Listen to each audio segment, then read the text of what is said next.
പ്രിയ പ്രേക്ഷകർക്ക് സീരിയൽ ന്യൂസിലേക്ക് സ്വാഗതം. കൂടുതൽ സീരിയൽ ന്യൂസുകൾ അതിവേഗം ലഭിക്കുന്നതിന് ഈ ചാനൽ സബ്സ്ക്രൈബ് ചെയ്യുക. ബെൽ ഐക്കൺ മറക്കാതെ ക്ലിക്ക് ചെയ്യുക. വീഡിയോ ഇഷ്ടമായി എങ്കിൽ ലൈക്ക് ചെയ്യാൻ മറക്കരുത്.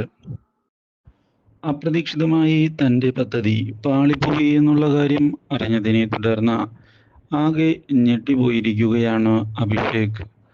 ഒരിക്കലും ഇങ്ങനെയൊരു വഴിത്തിരിവ് അഭിഷേക് പ്രതീക്ഷിച്ചതല്ല. ഇതോടെ ഇനി എന്തു ചെയ്യും എന്ന ചോദ്യം അഭിഷേകിന്റെ മുന്നിൽ ബാക്കിയാകുന്നു.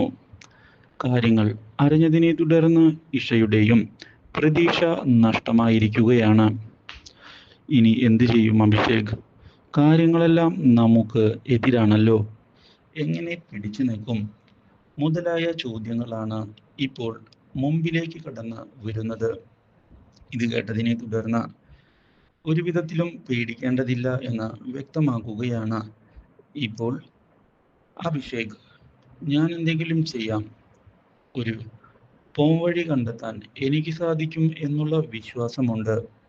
അതുകൊണ്ട് തന്നെ ഇഷ പേടിക്കേണ്ടതില്ല. എന്നാൽ ഇതേ സമയം പുതിയ നീക്കങ്ങളുമായി മുന്നിലേക്ക് പോവുകയാണ് ഇപ്പോൾ രാഹുൽ. അവളുടെ അഹങ്കാരം തീർത്തു കൊടുക്കണം. അതിനു പറ്റിയ അവസരമാണ് ഇപ്പോൾ വന്നിരിക്കുന്നത്. വെറുതെ എടുത്തു ചാടേണ്ട ആവശ്യം ഇല്ല. എല്ലാം മര്യാദയ്ക്ക് മനസ്സിലാക്കി വേണം ചെയ്യാൻ. ഇല്ലെങ്കിൽ കാര്യങ്ങൾ കൈവിട്ടു പോകും എന്ന് ഉറപ്പു തന്നെയാണ്. ഇത് കേൾക്കുന്ന നീന അഭിഷേക് നമുക്കൊരു ശല്യമായി വന്നിരിക്കുകയാണ്. അവനാണ് ഇഷയുടെ ശക്തി. അതുകൊണ്ട് തന്നെ ആദ്യം അവനെയാണ് നേരിടേണ്ടത്. അവന്റെ കാര്യത്തിൽ ഒരു തീരുമാനമുണ്ടായാൽ പിന്നെ പേടിക്കാനില്ല എന്ന് വേണം കരുതാൻ. അത് ശരി തന്നെയാണ്. അവനെയും ഒരു പാഠം പഠിപ്പിക്കേണ്ടതുണ്ട്. സ്വത്തുക്കൾ കയ്യിലേക്ക് വന്നതായിരുന്നു. അപ്പോഴാണ് ഇനിയിപ്പോൾ എന്തു ചെയ്യും? നമ്മുടെ ഇൻഫ്ലുവൻസ് വല്ലതും ഉപയോഗിച്ചാൽ വല്ല കാര്യവും ഉണ്ടാകുമോ? നമുക്ക് കാര്യം നടന്നാൽ മതി. അതിനുവേണ്ടി ഏതറ്റം വരെ പോകാനും ഞാൻ തയ്യാറാണ് എന്നുള്ള കാര്യം മറക്കേണ്ടതില്ല. ഇത് കേൾക്കുന്ന രാഹുൽ ആകട്ടെ, ഇൻഫ്ലുവൻസ് ഞാനും ഉപയോഗിക്കാൻ ശ്രമിച്ചതാണ്.